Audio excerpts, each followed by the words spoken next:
media. So this month I finally cut the ties with Netflix. That was probably the final streaming service that I've been using. So that's pretty much the only streaming service I've been using for the past 10 something years. And the main reasons is I never actually use it that much. Occasionally I'll watch a episode of It's Always Sunny in Philadelphia, and I was working my way through the Psych series. But before I started on Psych, I was watching Parks and Rec for the second time, and I was nearly at the end of the series when all of a sudden it disappeared.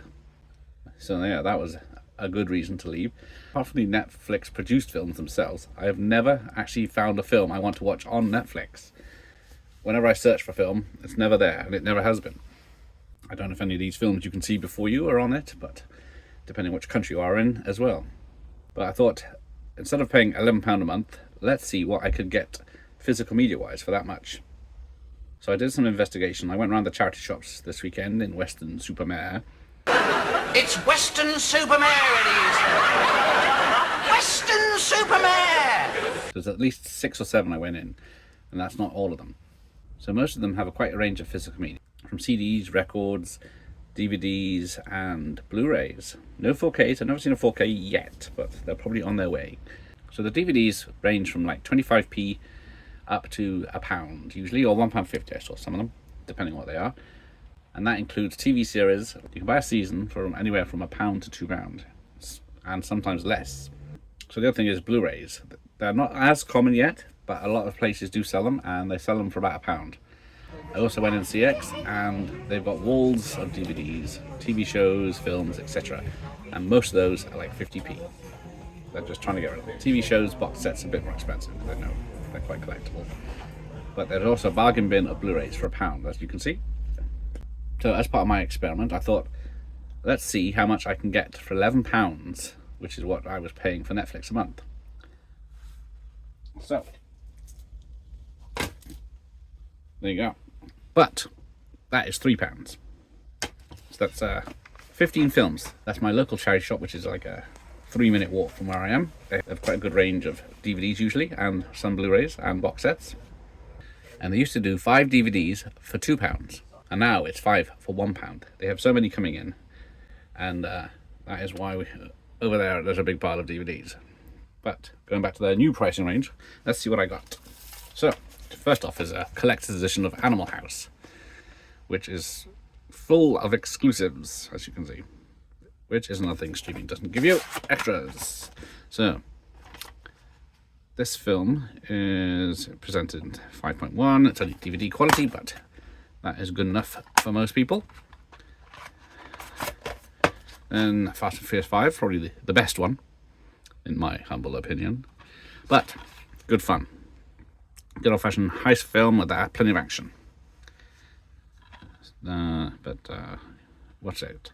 So you've got deleted scenes, director's commentary, and profiles. Now, I picked this up because someone mentioned it today. Another Paul Walker film, Timeline, based on the Michael Crichton book, isn't it? Yeah, the author of Jurassic Park and the director of Lethal Weapon. I forgot Richard Donner did this. But as you see, it's got loads of extras. It's in widescreen. It's got surround sound. So there we go. But not for rental. So we'll just crack through these. Final Destination 2. Loads of extras.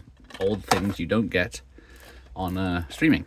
We've got pre-owned but fully refurbished. I don't know how they're going to refurbish it. Just one disc box set, but a few extras on that one.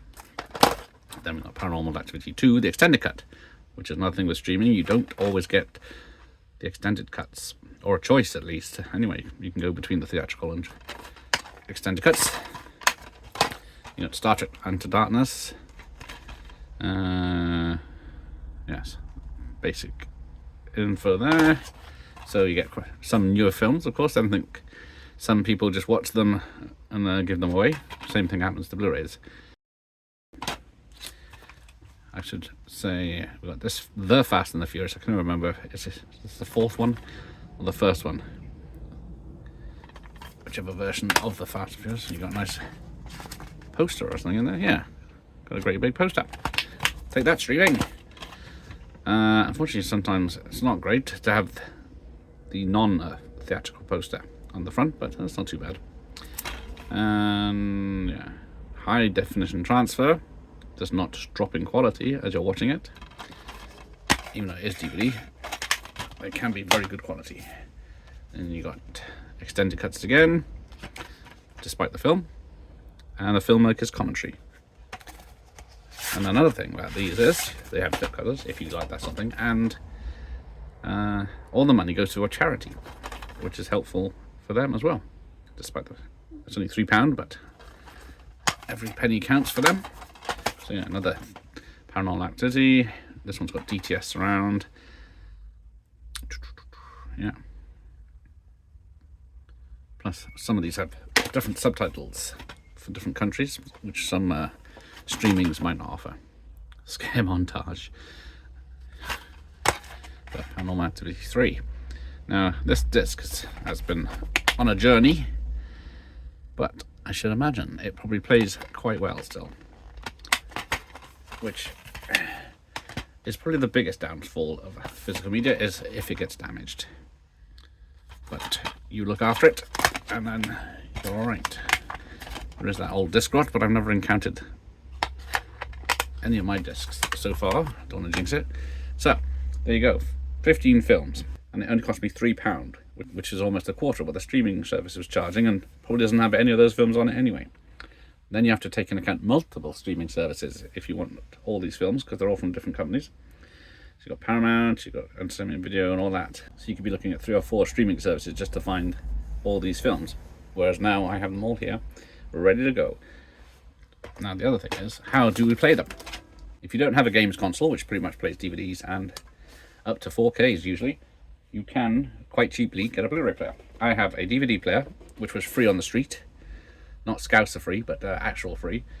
That's what I use for some of the watch parties where I play DVDs. That's a very good Sony one. Very expensive at this time. And then I got this Blu-ray player. This was also given away on the street. It does 3D videos. Not that I've got the telly for that anymore, it broke. But it does have external hard drive playback, DTS outputs, and then just Blu-ray player with HDMI output. So even if you look on Facebook Marketplace, you could get something similar for like 10-20 quid. Then you can get the wealth of DVD films to watch. And a lot of televisions these days will upscale the picture anyway, so it looks better. So let me know, am I right or am I gone mad? But thanks for watching. Here endeth the lesson.